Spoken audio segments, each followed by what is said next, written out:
নমস্কার, আপনারা দেখছেন শান্তন টিভি। আমি রয়েছি আপনাদের সাথে মীনাক্ষী। চোখ রাখছি এই মুহূর্তের প্রাইম নিউজে।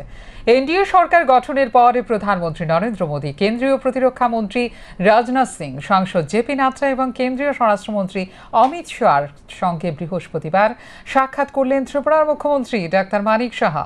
ফুলের তোড়া সহ উপহার তুলে দেন প্রত্যেকের হাতে মুখ্যমন্ত্রী ডাক্তার মানিক সাহা। তিনি কথা বলেন রাজ্যের বিভিন্ন বিষয় নিয়ে। সর্পদংশনে মৃত্যু এক তরুণী গৃহবধূর। মৃত গৃহবধূর নাম কাজল কাটওয়াল।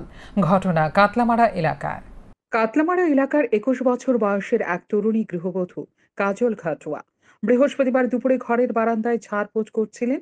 ঠিক এমন সময় গর্ত থেকে বেরিয়ে একটি সাপ দংশন করে এই গৃহবধূর বাঁ হাতের আঙুলে। সঙ্গে সঙ্গে এই গৃহবধূ জ্ঞান হারিয়ে ফেলে। পরিবারের লোকজনেরা তাকে প্রথমে নিয়ে যায় কাতলামারা হাসপাতালে। সেখান থেকে চিকিৎসকরা উন্নত চিকিৎসার জন্য তাকে পাঠিয়ে দেয় আগরতলা জিবি হাসপাতালে।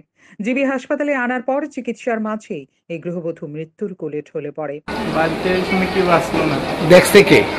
দেখছে কে বলতে আমরা কাকুরা গিয়া, তারপরে সিভিডিও নেওয়ার পরে আমরা কাকিমুনিয়ারা গিয়া দৌড়ায় করে গেছি। কি কইছে তার কাছে? তাদের কাছে কি কইছে যে এটাও তো জিজ্ঞেস করবার টাইম পাইছি হসপিটালে। তাই নিয়ে কি কাজ করতে গেছিল? তাই নিয়ে ঘর বান্ধা ধাইর লাগতো ঘরে। সাপটা কি ওইখানে আসতো? এখানে আসলো গল্পের ভিতরে। জিবি হাসপাতালে কর্তব্যরত চিকিৎসক জানিয়েছেন, হাসপাতালে আনার প্রায় 10 মিনিট আগে এই তরুণী গৃহবধূ অজ্ঞান হয়ে পড়ে।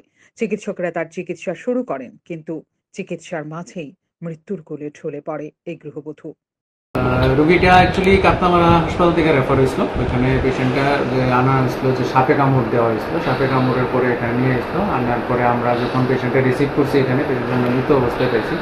যাই হোক, আমরা সিপিআর টিপিআর এড্রিনালিন দিয়া পেশেন্টের অ্যারেস্ট থেকে উঠাইছিলাম, ভেন্টিলেশনও দিয়েছিলাম। ভেন্টিলেশন দেওয়ার পরে কিছুক্ষণ সাস্টেন করছিল। আমরা তারপর অ্যান্টি স্নেক ভেনমও দিয়েছি, প্লাস আনুষঙ্গিক যা যা করার সব কিছুই দিয়েছি। বাট আলটিমেটলি পেশেন্টটা কিছুক্ষণ আগে মারা গেছে। মানে জানতে পারছেন মানে কিভাবে হয়েছিল ঘটনাটা? হ্যাঁ, ওইটা তারা যেটা কইলো যে বাড়িতে নাকি ওই সাপটা বাইরে কামড় দিয়ে আবার গর্তে ঢুকতে আসলো, গর্তের থেকে বা হাতের মিডল ফিঙ্গারে কামড় দিয়েছিল। সাপের কামড়ে কি স্যার এরকম হয়েছে?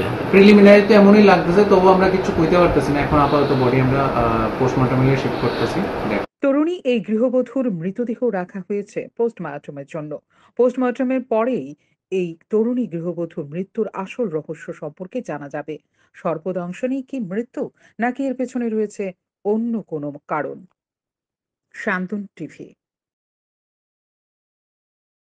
সংবিধান ও গণতন্ত্র রক্ষার্থে সর্বভারতীয় ক্ষেত্রে ইন্ডিয়া ব্লকের যে জোট তা বজায় থাকবে, কিন্তু ত্রিস্তর পঞ্চায়েত নির্বাচনের বিষয়ে স্থানীয় নেতৃত্বরা আলোচনার মাধ্যমে তা ঠিক করবেন।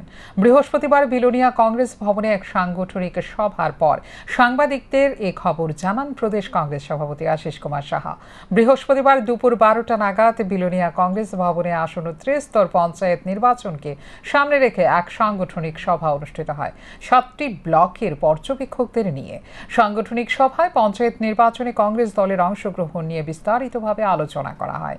এদিনের সভায় পঞ্চায়েত নির্বাচনে প্রার্থী বাছাই থেকে শুরু করে নির্বাচন সংক্রান্ত বিভিন্ন ধরনের বিষয় নিয়ে আলোচনা করা হয়। শাসক দলকে পরাস্ত করতে স্থানীয় নেতৃত্বদের আলোচনার মধ্য দিয়ে রাজনৈতিক রূপরেখা তৈরি করা হবে।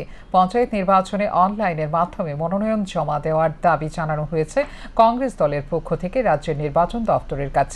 নির্বাচন যাতে সুষ্ঠুভাবে সম্পন্ন হয় তার জন্য নির্বাচন দপ্তরের গোচরে আনা হয় সার্বিক বিষয়। বিলোনিয়া কংগ্রেস ভবনে সাংগঠনিক সভা শেষে সাংবাদিকদের জানান প্রদেশ কংগ্রেস সভাপতি আশিস কুমার সাহা। এছাড়া সঙ্গে ছিলেন জেলা কংগ্রেস সভাপতি মৃদুল পাঠারি সহ অন্যান্য নেতৃত্ব। আলোচনা করবে এবং তাদেরকে সম্পূর্ণভাবে সেখানে ফ্রি হ্যান্ড দেওয়া হয়েছে। তারা আলোচনার ক্রমে যেন শাসক দলকে পরাস্ত করার জন্য একটা ভূমিকা তারা পালন করবে। তাহলে কি আপনারা জোটে যাচ্ছেন এবার ত্রিস্তর পঞ্চায়েত? না, জোট তো কোনো সময় আমাদের না। এটা আসন ভাগাভাগি করে আমরা লড়াই করেছি এবং সর্বভারতীয় ক্ষেত্রে যে ইন্ডিয়ার জোট, এটা গণতন্ত্রকে দেশে শক্তিশালী করার জন্য, সংবিধানকে রক্ষা করার জন্য এই জোট বিগত দিনেও আমরা জোটে থেকে কাজ করেছি এবং এই জোটকে শক্তিশালী করা, এটা সর্বভারতীয় প্ল্যাটফর্মে আমরা সবসময় এই বিষয়টাকে গুরুত্ব দিয়েই আমরা চলছি। তো যেহেতু পঞ্চায়েত নির্বাচন, এটা ঘরোয়া তৃতীয় ডিভিশন ফুটবলের লড়াইয়ে বৃহস্পতিবার ইকফাই ফুটবল ক্লাব 5-0 গোলে হারিয়ে দিল কদমতলাকে। ম্যাচের প্রথমার্ধে ইকফাই 2-0 গোলে গিয়েছিল। বিরতির পর হ্যাট্রিক সহ 3টি গোল করে অনিমেষ দেববর্মা। 24 মিনিটে রাকেশ জমাতিয়া, 44 মিনিটে কিমন বাই জমাতিয়া, 86, 88 ও 92 মিনিটে অনিমেষ দেববর্মা 3টি গোল করে। এখনকার মতো এই মুহূর্তে সংবাদ এই পর্যন্ত। অন্যান্য আপডেটস দেখার জন্য অবশ্যই নজর রাখতে হবে সান্দন টিভির পর্দায়। সান্দন টিভি, দায়বদ্ধতাই যার ঐতিহ্য।